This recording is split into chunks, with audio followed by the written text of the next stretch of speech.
One may pray for oneself or for someone else, for the living or for the dead.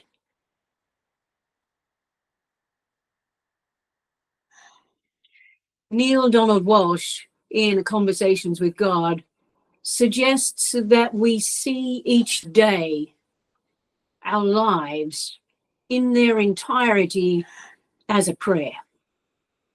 Because it is through our life experiences, through our choices, through our hardships, through everything that we experience, that we are in communion with God, because God is the creator. And it is our expression of gratitude, or our expression of how we wish or how we will our life to be. And so he asks us to see every moment as an expression of prayer. Everything you think, see, and do is a prayer. And for many of us, this makes us stop, because we have confined our thoughts and our energies, yes, to allocating a time or a ritual to sit gently in a space and to commit ourselves, our attention, our hearts, our souls, to elevate with a moment or two with God. But if we see on an expansive level, on a greater level, that what we do in prayer and then outside of prayer, we ask ourselves, why do we make this demarcation line when the divine is omniscient and omnipotent? And if God is everywhere and in everything, and the divine knows all and is all, then why is it that we relegate one moment to God in communication? Yes. So he asks us to stop thinking that we can shut God off. Yes, yes. This requires for each of us to ponder, because everything that we do, everything that we say, everything that we see, if we see it is evil, then so it is. And this is our prayer, because this is what we have committed our hearts to. Yes, that is evil and this is good. Yes. And so it is that is our definition of what life is and our connection. It is difficult to explain this point, but if there are any questions, please, yes, please come forward. Stop me when you can. Yes.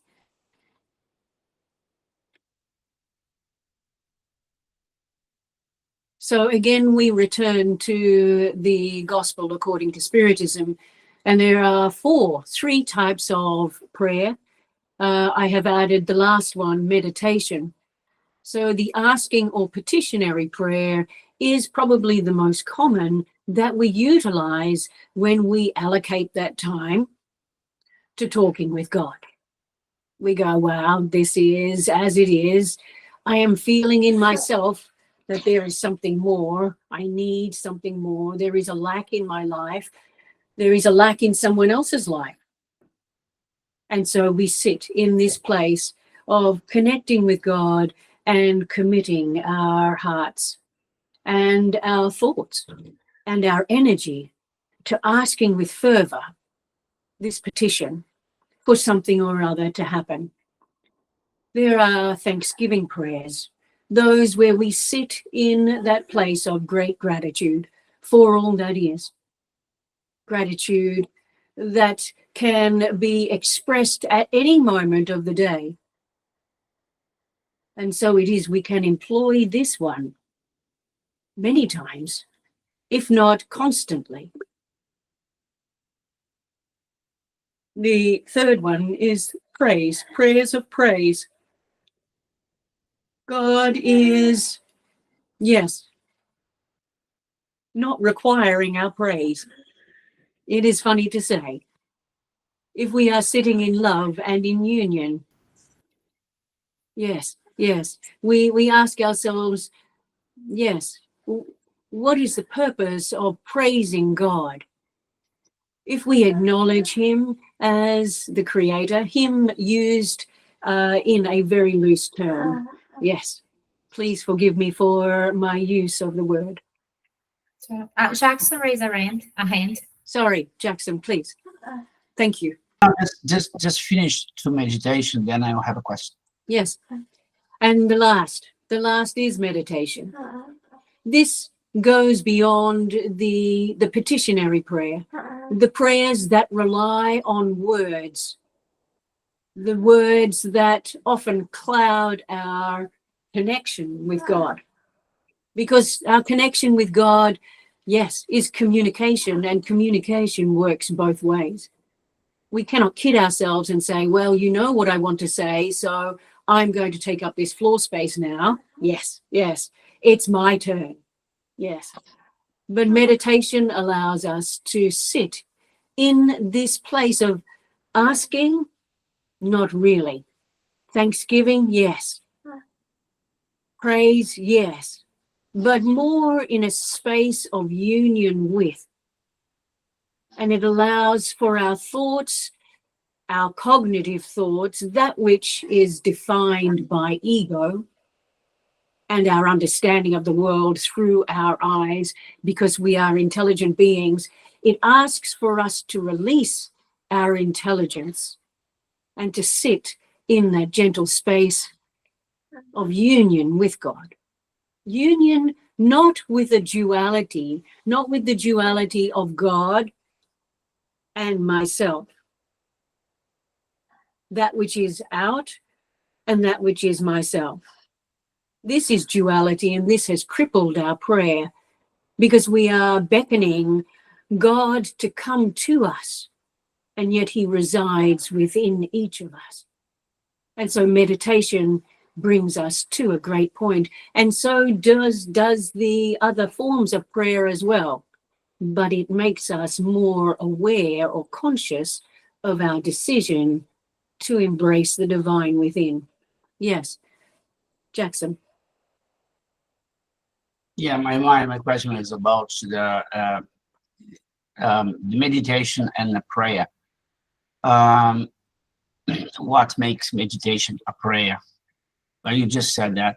I would say that meditation would be a prayer of praise or a prayer of thanksgiving. I would say contemplation, a Yes, prayer of contemplation. Contemplation, yes, yes, yes. Okay. Thank you.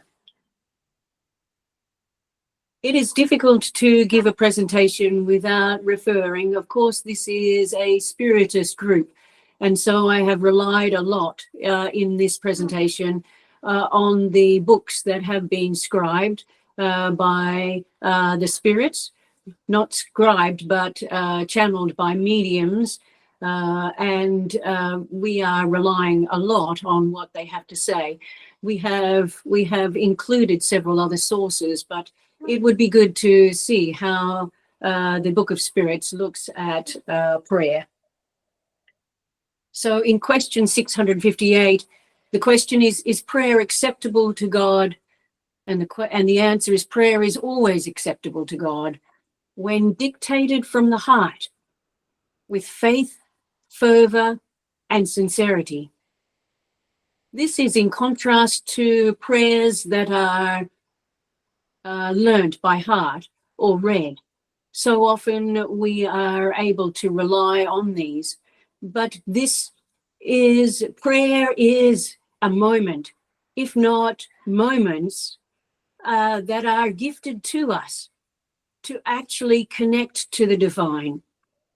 And so it is that the Spirit's book, yes, the Spirits encourage us to sit gently in that space and to speak from our heart, to speak our concerns, to share our worries, our failures, whatever it is that we wish to share. Yes, yes. So important to sit without being prompted by others. For this is our prayer, our connection with God. Yes.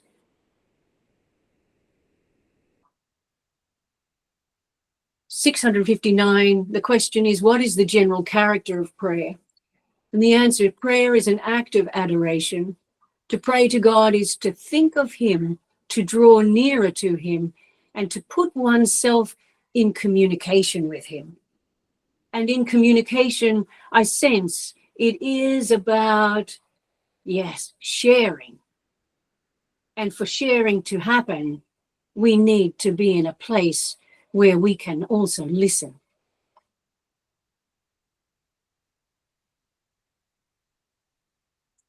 He who prays may propose to himself three things: to praise, to ask, and to thank. Question 660, does prayer make men better and women, all beings, better? And the answer is yes. For he who prays with fervor and confidence has more strength for withstanding the temptations of evil and for obtaining from God the help of good spirits to assist him in doing so. So let us read the word evil as that which we can see it as distractions, the temptations of distraction, that which leads us up a garden path. But he who prays with fervor and confidence has more strength in embracing the world and seeing the world in a more beautiful and more holistic way. Yes. So what are some of the qualities of prayer? We are encouraged to pray in the quietude of your heart at any time. Find your stillness. In one of the passages, I think it is Matthew, Jesus suggests to his followers to go to a quiet room. But I do suggest that it is not even in the quiet room that you will find God, but in the quietude of your heart. And it is there before you announce yourself, before you speak your words, which are already known to God. Sit with this stillness. And in this stillness, you find the energy and the vibration and the love and the burning from within. It is a crazy, crazy kind of statement to say that God is within. And yet, when we sit in connection with our deeper self, it is there that we find this blessed space.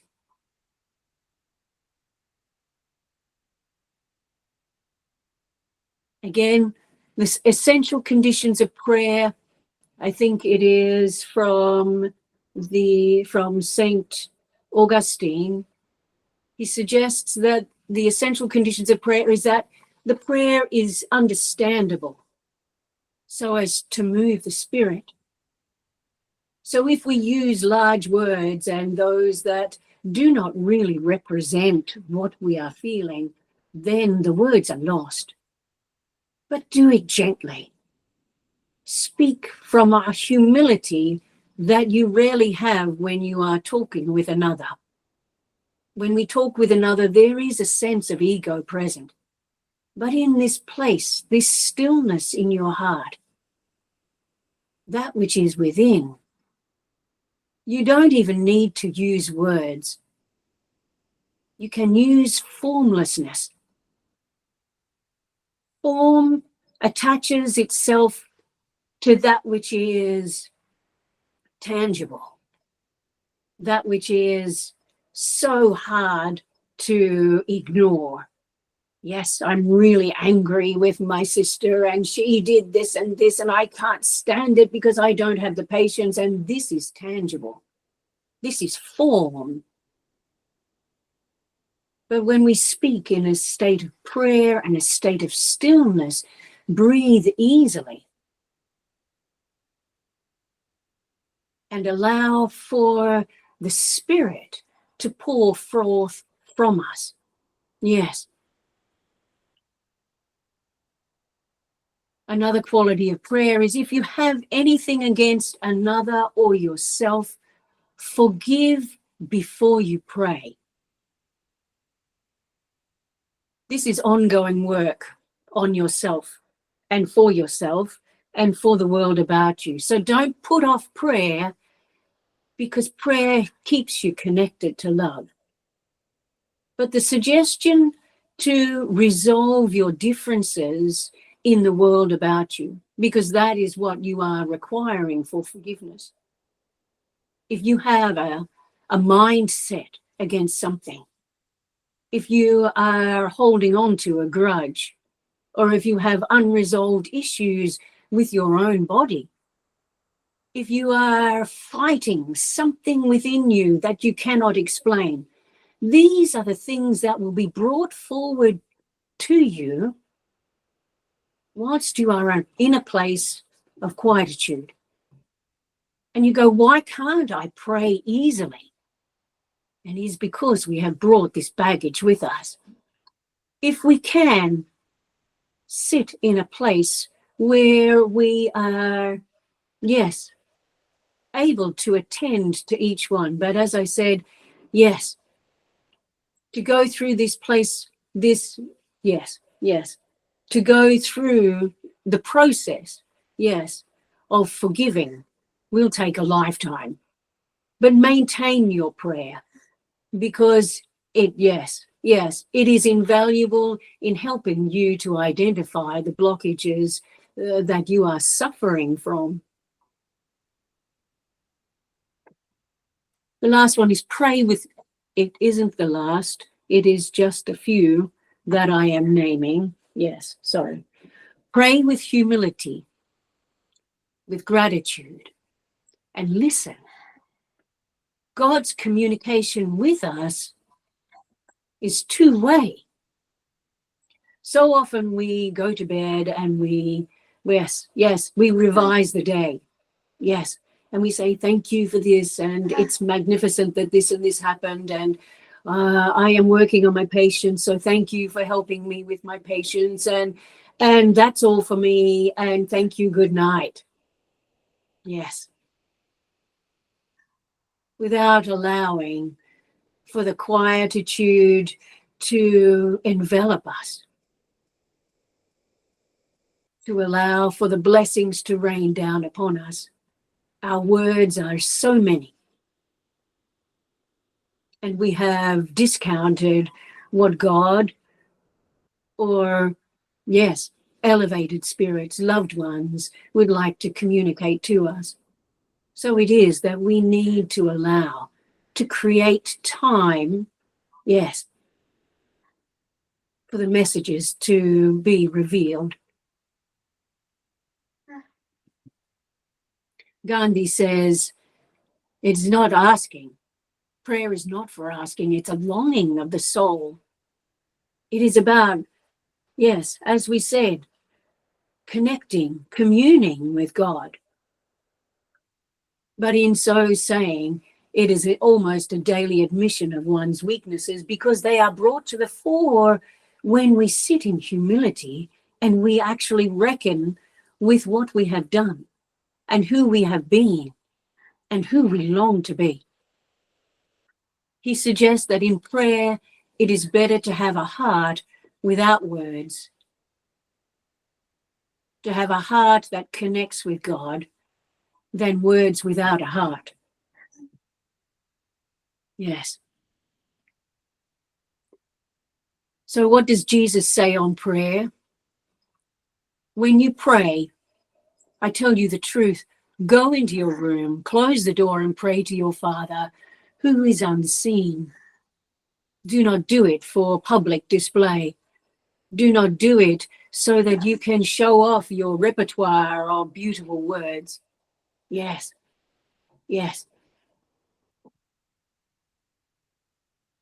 And when you pray, Do not keep on babbling like pagans, for they think that they will be heard because of their many words.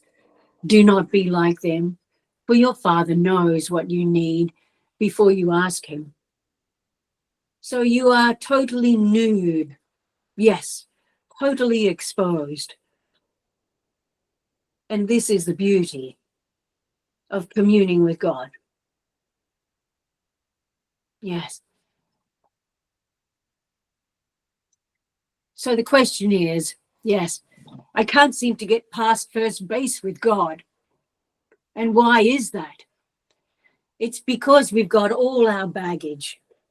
This guy is trying his darndest to enter into a state of prayer, to enter into communion with God. But we have so much baggage that our prayers are filled with remorse for our sins. We are reflecting on who we have grudges with. We are concerned about this and that in the world. We are so troubled by this, that, and the other. And so our prayers remain on a first base basis. Yes. Sorry. That was for you, Di. Yes, God says, you have to let them go, my son. You have to let them go.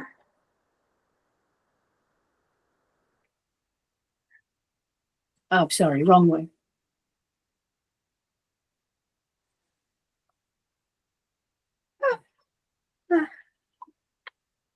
So let us go back to forgiveness.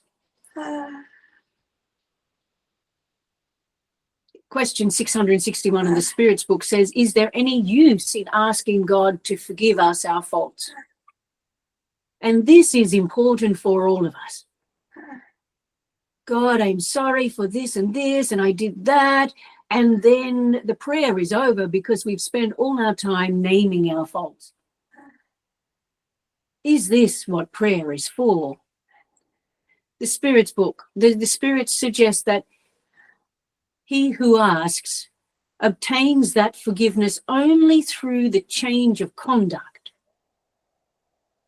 Good deeds are the best prayers, for deeds are worth more than words.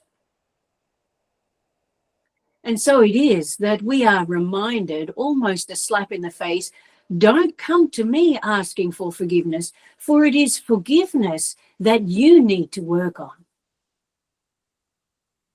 You need the courage. You need to pick up your issues and address them one by one yourself. You can ask the spirits, you can ask God for guidance, you can ask for that which would be, yes, elevated vibrations or whatever it is. But each of us knows in our own conscience what we need to work on. And to say, yes, I pray to God and he's forgiving me for my sins. Where is the work that you have done? Nothing has happened.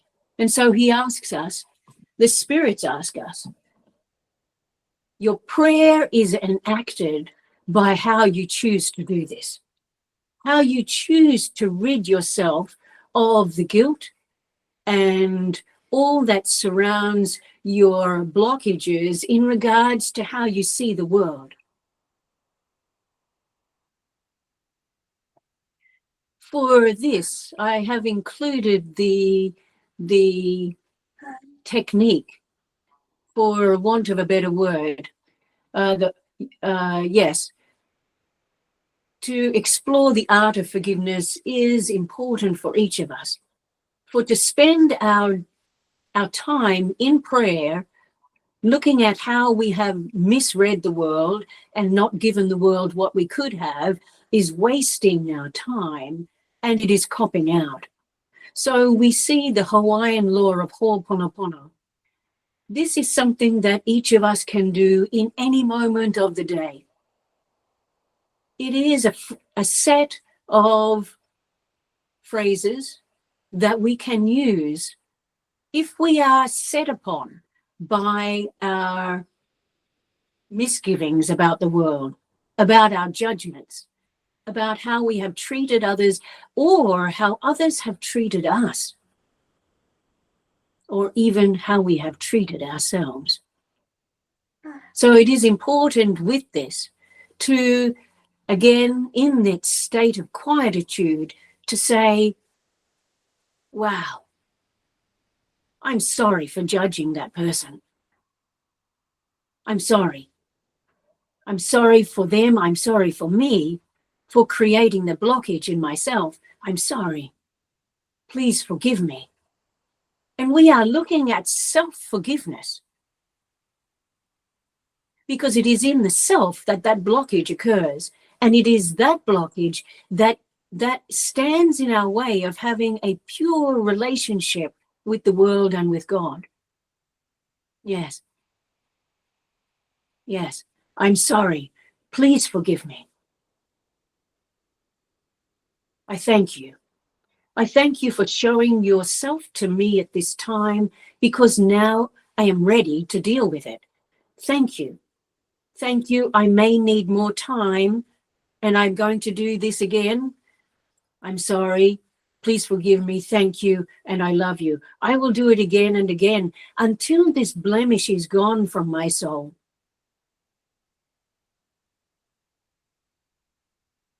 God asks us to, yes, release the ninja on this one. We can do it ourselves. We can sit in this conscious awareness state and say, yes, I have a blockage about this. What can I do about it? One way is through Ho'oponopono. I'm sorry. I'm sorry for holding this against my mother. Please forgive me. Mum, please forgive me. Please do this in the quietude of your heart, not to the person directly. This is a prayer of the soul, and it is a cleansing prayer, but one that requires for you to sit gently with humility, even if someone else has done you wrong. Maybe it is in a past lifetime that you have done them wrong. So it is now that we stop the karma. We stop the process that goes on and on. What is that called? The wheel that goes round and round and round. We can stop it. The vicious circle or cycle. We can stop it by saying, I'm ready to say I am sorry for whatever I did for you or to you. I am ready. I am so sorry for whatever that has harmed your heart, that you would strike at me so. I am sorry, and please forgive me. And I thank you for presenting yourself. I thank you for showing me that you are so cross for whatever reason. I thank you. And I love you. I love you because you are a part of me. Yes. Any questions here? No. So, St. Augustine says, prayer leads us along the pathway which takes us to God. So this is interesting, isn't it? So the picture shows who we could imagine, probably Jesus, walking alongside someone who has let it go, who has let their baggage go. But it is a process, and prayer can assist us in this process. And so St. Augustine says that it is prayer that leads us along the pathway which takes us to God. Communication with God, yes, prayer is communication with God. But are we free? Is our soul, is our mind free of all the baggage that we have carried so that we can truly communicate with God? This is what St. Augustine is saying. Prayer leads us to that place that takes us in all its purity to God. So it is a step-by-step process of letting it go, releasing the baggage, trusting, but dealing with our baggage as we go along, and not saying, yes, so many Christians love to quote that verse from the Bible. Yes, release your baggage, release your pains, and Jesus will shoulder them. He will burden them for you. This is placing that whole responsibility, and it is responsibility, onto Jesus. And yes, he will help. The messages of Jesus are so uplifting and given with such love and clarity. But it is for each of us, for we are intelligent, we are conscious, we are connected beings, that we are very, very capable of dealing with our own stuff. And so in letting it go, in dealing with it, in accepting responsibility, doing not our penance, but recognizing that those things that have brought us to this point no longer serve us. Have we gone wrong in the past? No. Maybe they were mistakes, but they are not sins. Mistakes that have helped us to get to this point now. And so it is part of prayer that we are given opportunity to deal with our stuff. Yes. St. Augustine says as well in the Gospel according to Spiritism, in moments of reclusion and solitude, in other words, stillness, you will find yourselves together with the Lord. For you, the mysteries disappear because he reveals them to you, and your soul liberates itself from matter, all the stuff that we deal with.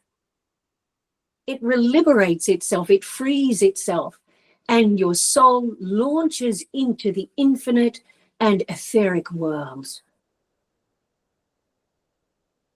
How extraordinarily beautiful. Yes.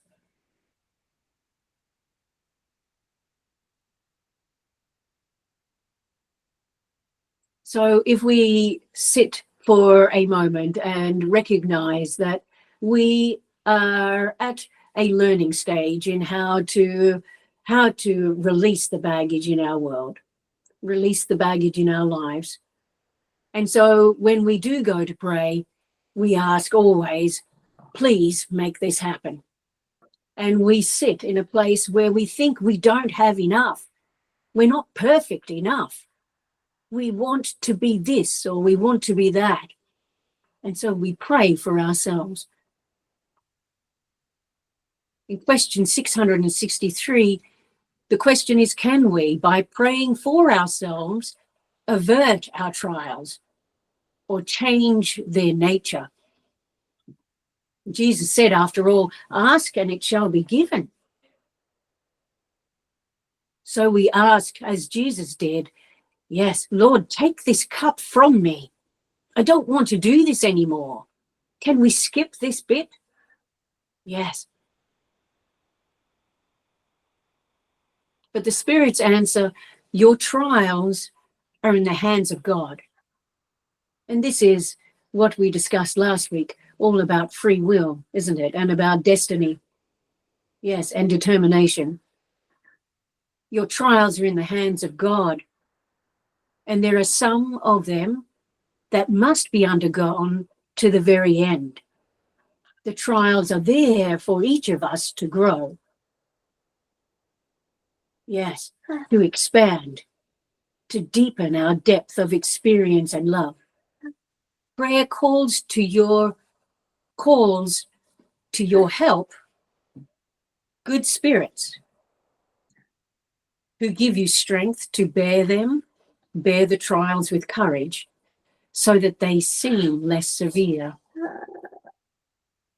So your prayers are heard, not just by the divine being, but all those in the heavenly realms, those that are elevated, because we sit in prayer. We sit in humility. We sit in fervent ardor that something can be done to alleviate our pain. So it is that the spirits can and do respond and give us strength and courage. Prayer is never useless when it is sincere. Gives us strength, which is of itself an important result. In the Spirit's book, yes, further on from that same passage, yes, your reasonable requests are granted more often than you suppose, by means so natural that they seem to have been the effect of chance or the ordinary course of things. So we have little understanding of how much intervention there is by the spirits in our lives.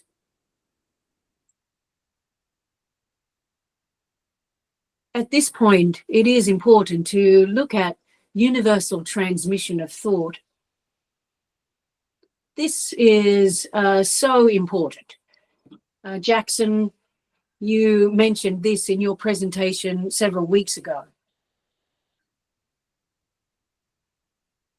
Spiritism makes the act of prayer understandable. And Spiritism explains how thought and energy are transmitted. And it's necessary to consider all incarnate and discarnate beings as immersed in what they call the universal cosmic fluid, which occupies space, as we on Earth are immersed in the atmosphere. So this universal cosmic fluid receives an impulse from your willpower, from your prayer. It receives the impulse, which is the vehicle of thought, just as air is the vehicle for sound, with the difference that vibrations of air are limited, whereas those of the universal cosmic fluid, those of energy, extend infinitely. So yes, our vibrations, our thought, there is nothing that contains them. So often we say to ourselves, well, that's okay. I didn't say that out loud, so he doesn't know what I'm thinking. So that's okay. Thank God I didn't say it out loud. But in actual effect, the universal cosmic fluid allows for all our thoughts to be transferred to whoever it pertains to. This is important. It is not just relegated to those in the spirit realm, that they can hear our thoughts, because we hear their thoughts as well. And we can hear the thoughts of our loved ones in this realm, as Mum and I are receiving each other's thoughts now. So often we say, oh, I was just thinking about you and you have called. Yes, because there is this energy that connects us all. So when a thought is directed at someone, either on Earth or in space, from an incarnate to incarnate, incarnate to discarnate, or vice versa, a fluidic current is established between them, which transmits the thought and the desire. And this is how the spirits hear the prayers directed to them wherever they may be, how they communicate amongst themselves, and how they transmit their inspiration to us, and how contacts are established at a distance between incarnates. Yes. Does this need any explanation for anyone? Okay, great. So the action of prayer then is, yes, in a diagram, in a picture, is something like this. When a stone strikes the water, its surface vibrates in concentric circles, undulations. So the same is for universal fluid. It's set to vibrate our thoughts and our prayers. But with this difference, the vibrations of the water are limited, whereas those of universal fluid follow one another ad infinitum. My first Latin, yes. And further, a fluidic current is established, which enables advanced spirits to influence us and to answer our summons, even from the far depths of space. But in so saying, in prayer, if our energies are so low and so angry and so disconnected, then it is that we are sending out beacons to those, yes, entities, those spirits that are not so benevolent, and they can cause havoc. And so it is in humility and love that we enter into that prayer space. Yes. So what about praying for others? Is there any use in praying for others? The question is asked. The spirit of him, the answer is, who prays, the spirit who, so you and I, we exercise an influence through his desire, our desire to do good. By prayer, we attract to ourselves good spirits who take part with us in the good that we desire to do. So it is we uplift our brothers and sisters. Yes. For the condemned, the wicked, the lost, those with incurable disease, should we abandon the person without offering some kind of relief? Water to mitigate his thirst, a balsam or a salve which could heal their wounds. Would you not give them proof of your love and console them?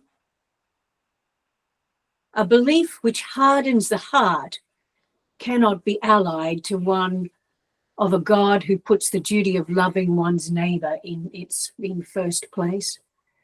So what they are saying, yes, is that if we believe that those who deserve to die for their sins, those that deserve to suffer because of what they put us through, those that are at the bottom because they made it so themselves, do we wash our hands of these? And the gospel asks us, what kind of belief is this? God does not align itself with any kind of belief of this nature, because loving one neighbor is paramount. For in loving one's neighbor, we honor the Christ consciousness in all of us. Yes.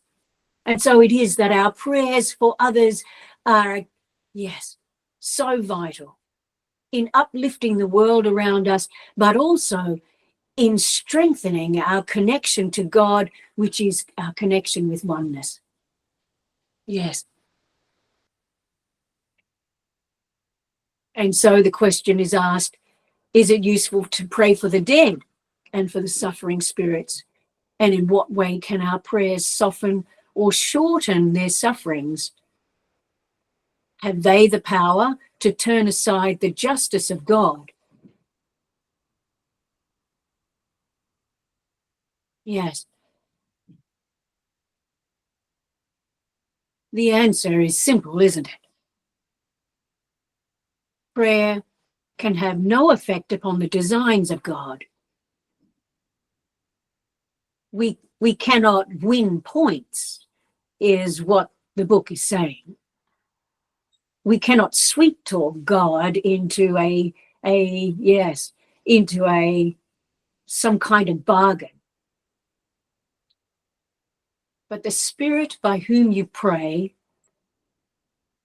whether it is Jesus or the elevated spirits, intercessory saints, guides, angels, God himself, Jesus, Buddha, but by the Spirit by whom you pray is consoled by your prayer. They can hear your prayer. I have it wrong, don't I? Yes, yes, yes. Can I say that again? The prayer is for those that are suffering. Yes, those that are dead, those that have discarnated for whatever reason, and you are uplifting their spirits. Yes, yes. I apologize. The Spirit by whom you pray is consoled by your prayer. So those that have discarnated in the spirit realm are consoled by your prayer, giving a proof of your interest, and is always comforted by the kindness that you have shared, which compassionates his suffering. You excite him to repentance. So your prayer is energizing your loved one. It energizes them, and possibly to the point where they desire, that is what is within them, yes, to become and to resolve the stuff that they need to deal with to become more happy. And it is in this way that you may shorten the term of their suffering. So we are, yes, we are reminded of Andre Louise's mother. Yes, who prayed for his journey. After he discarnated, he was in such turmoil in the umbral. And it was with the help of his mother's intercessory prayers that assisted, yes, the energy and the healing light of spirits around that supported him to release the pains of his heart and his mind and to accept healing. Yes, yes.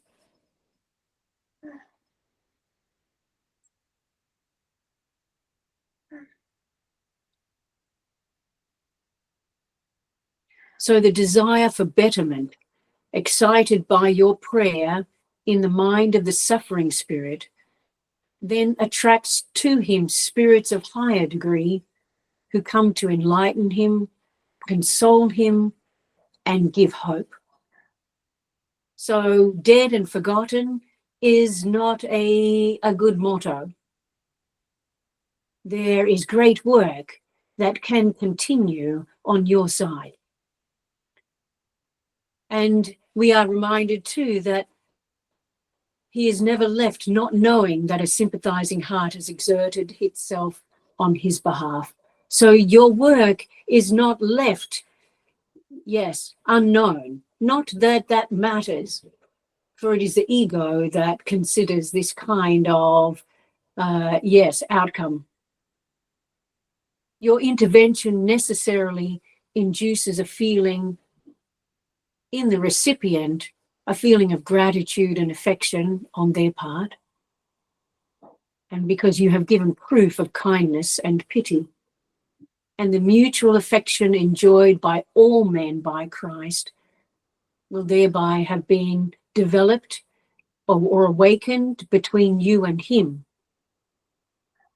Both of you will have obeyed the law of love and union imposed on all beings of the universe. So the divine law, which will usher in the reign of unity, that is the aim and end of a spirit's education. So this is a long passage, but what I can say is that the final words, the divine law, will usher in the reign of unity. the reign of oneness. And that is the aim and the end of a spirit's education. So if we are aware and awakened to the understanding that we are all in this together, not you and you and you as an individual and you doing your best and I'm doing mine, but together, that we can usher in this beautiful oneness, this sense of connectedness to God. Yes, yes. And that, the Spirit's book tell us, is, yes, the purpose, the aim and the end of a Spirit's education. For all of this, yes, this is our purpose. So the effect of prayer. The effectiveness of prayer has been proven in all areas. Its power is in the thoughts and love that we use to formulate them. Love for others and love for ourselves.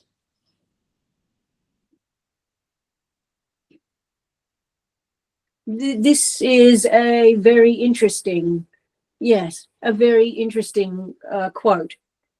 Prayers addressed to God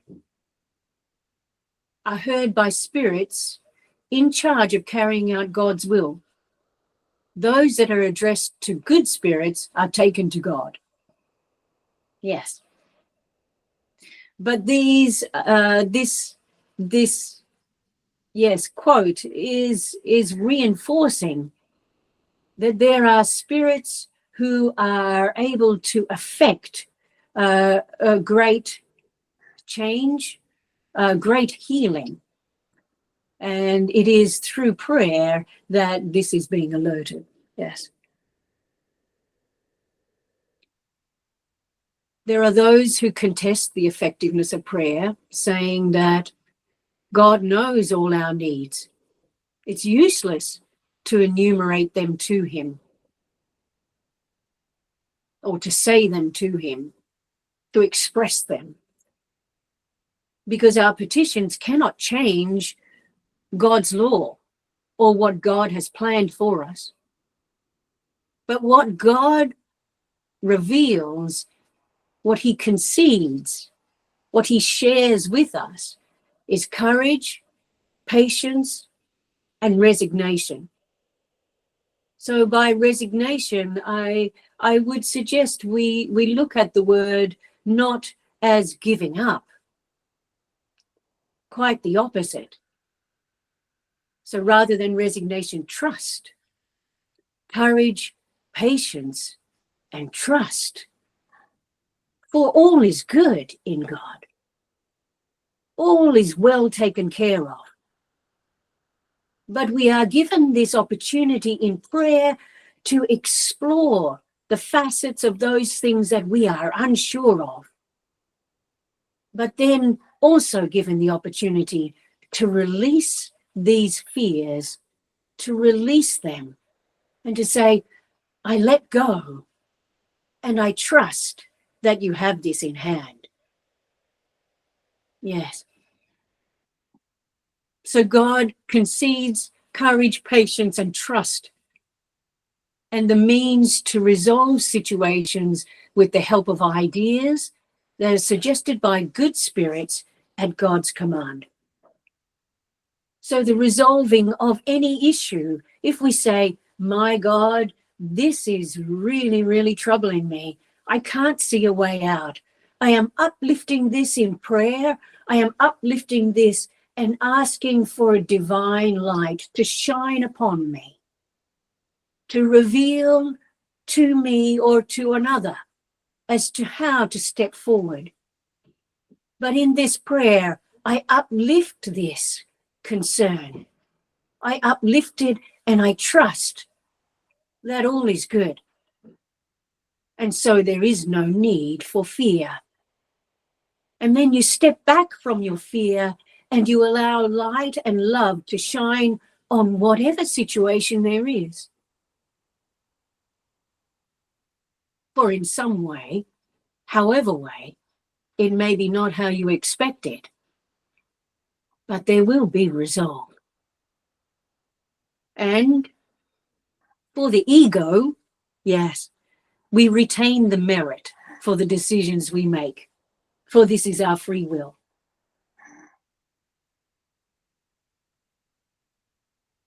And this is important also, for it is in free will that we can accept that there is a divine process and that everything is in hand. We can uplift it.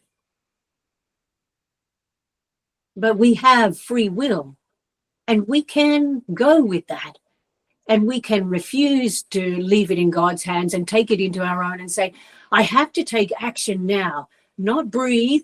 I need to do it now because something bad is going to happen.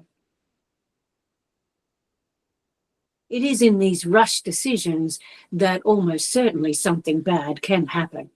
But if we sit for moments, if necessary, and allow the light of love, the divine light, the divine energies to communicate to us what it is we need to do and what it is we need to be, then our minds are at rest.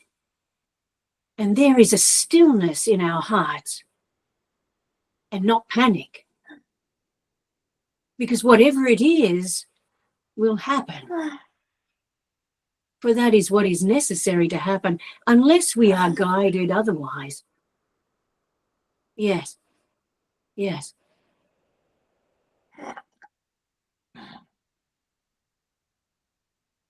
How are we going for time? Almost there.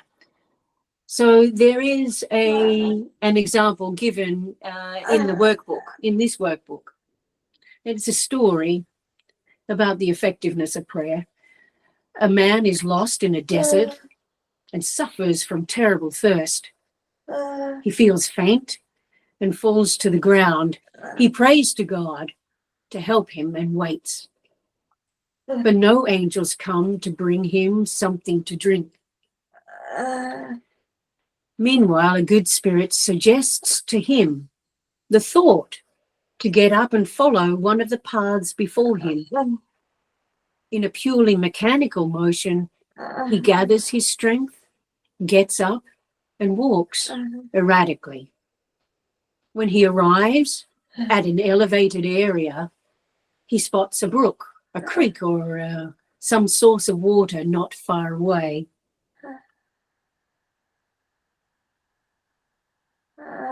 Upon seeing it, he regains his courage, and if he has faith, he will exclaim, "Thank you, my God, for the thought that you inspired in me and for the strength you have given me." If he does not have faith, he will say, those that are not aware, not so conscious, what a good thought I had. What good luck I had by taking the path to the right instead of the one to the left. Sometimes chance really does serve us well. I must congratulate myself for my courage and not having given up. And so we build up the ego.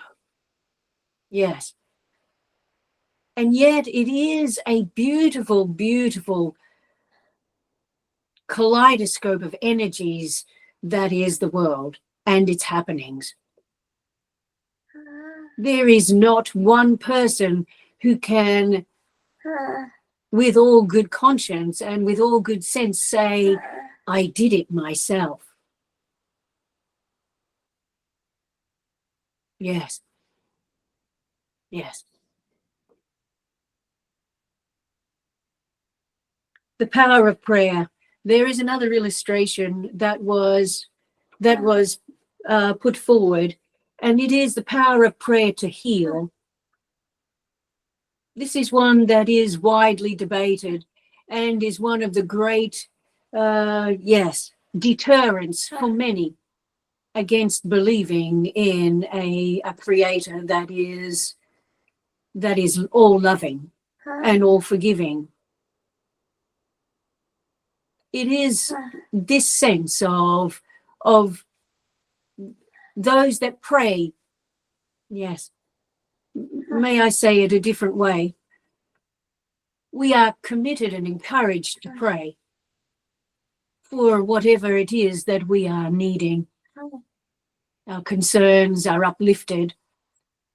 Christ himself suggested that if we knock, the door will be open to us. And yet, despite all our prayers, my grandfather died. Despite all my prayers, my child died in my arms. Despite all my prayers, wars still continue in the world. The pain body of the world is great. And yet we commit to fervent and uplifting prayer.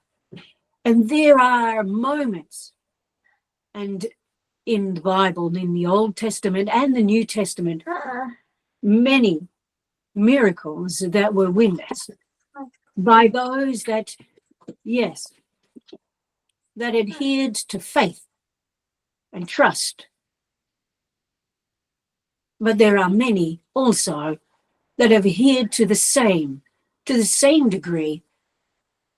And yet we say, my prayers fell on deaf ears. I have included this story so that if you want to go back and read it, you can. But I wanted to spend a few moments on this. Yes. There is great suffering in the world. The aspect of divine process needs to be understood here for us to have an elevated and peaceful heart. For the pains of the soul are about not having enough.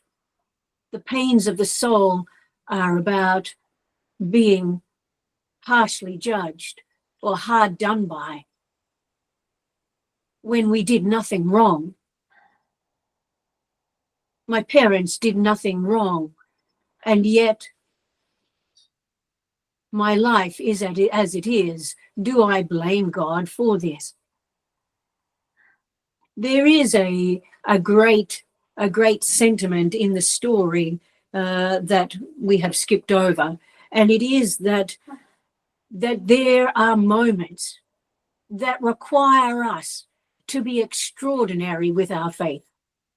And through through our connection with divine light, that miracles are happening every day, and yet we do not see it. But these great miracles that of people standing up and walking, or that the blind can see, these are extraordinary and ones that demonstrate that there are moments for this to happen.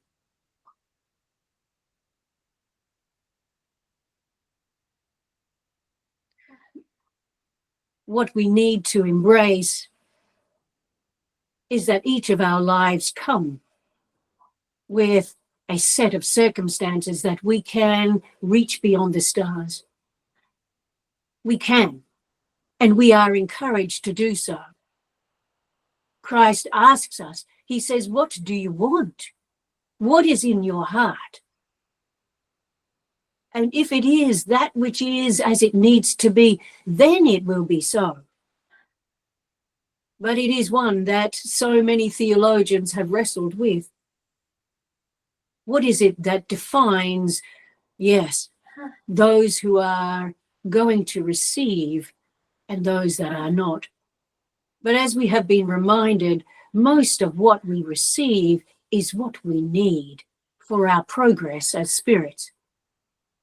The lessons that come with our circumstances and our situations and our choices are what we require to expand as individuals, to move towards a consciousness or an awakening. And it is only through these divine steps, which we cannot skip, that we can become what we need to be.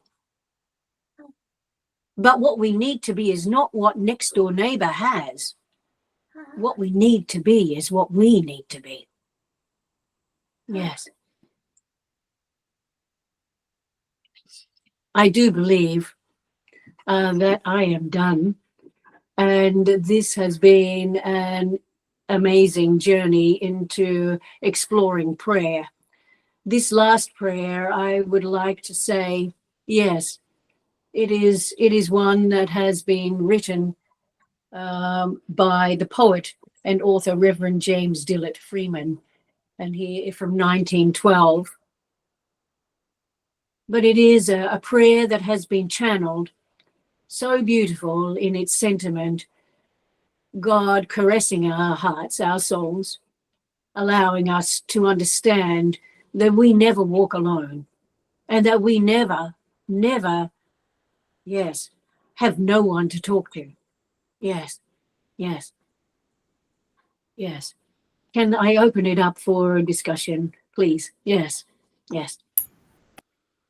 Sure. Anyone has any comment, any suggestion, any questions to add up? Before we go to the last part of the night when Colleen can finalize with the prayer for a prayer night. Yeah, oh, good. I think it was beautiful, Colleen. I think you and Mom cover really well. Beautifully, beautifully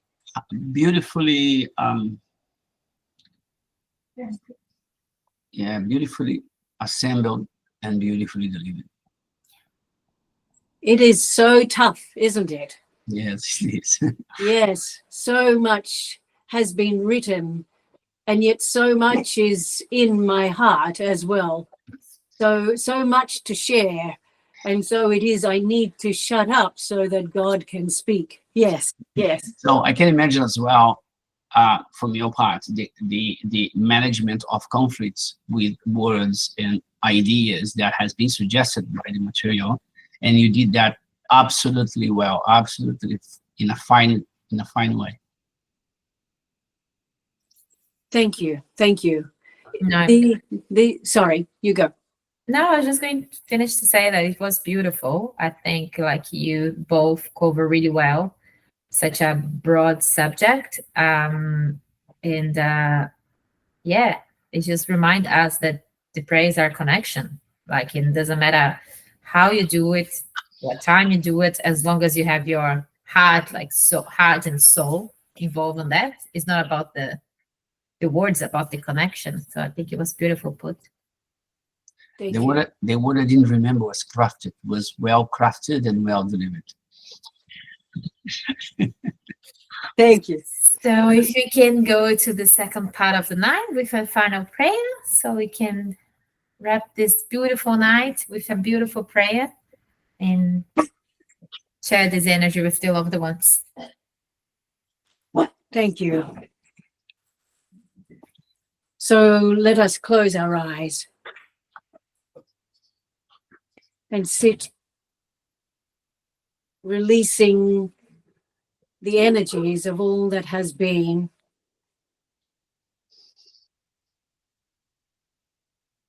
Find that place within.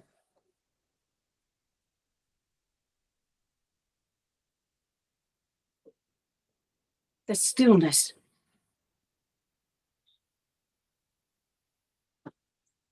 That knows no pain. That sits in a beautiful sense of love.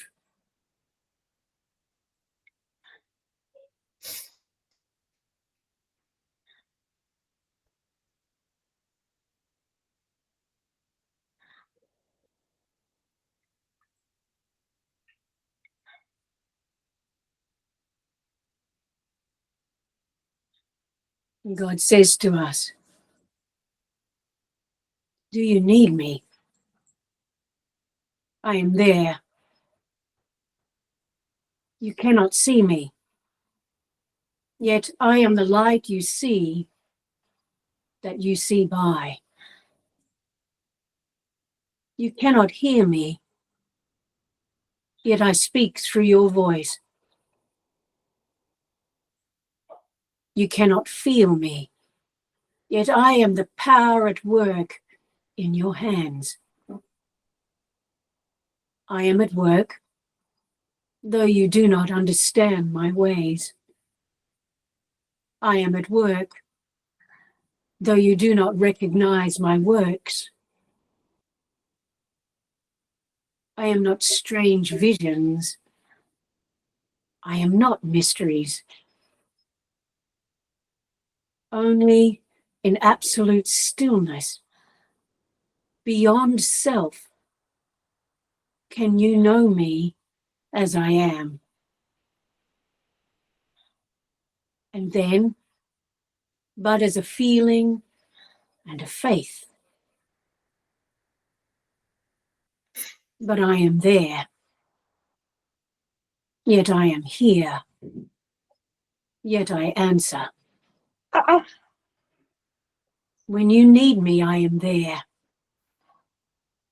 Even if you deny me, I am there.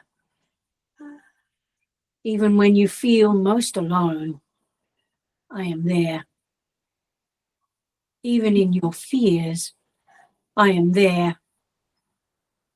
Even in your pain, I am there. I am there when you pray and when you do not pray. Though your faith in me is unsure, my faith in you, dear one, never wavers. Because I know you, and because I love you.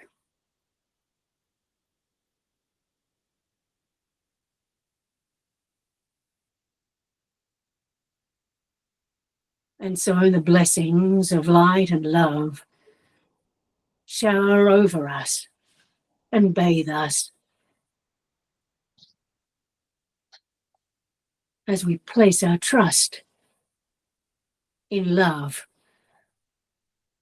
that which is you, dear Lord. Amen. Really Beautiful. beautiful. Thank you. I'm Thank just you. sharing. No, stop recording.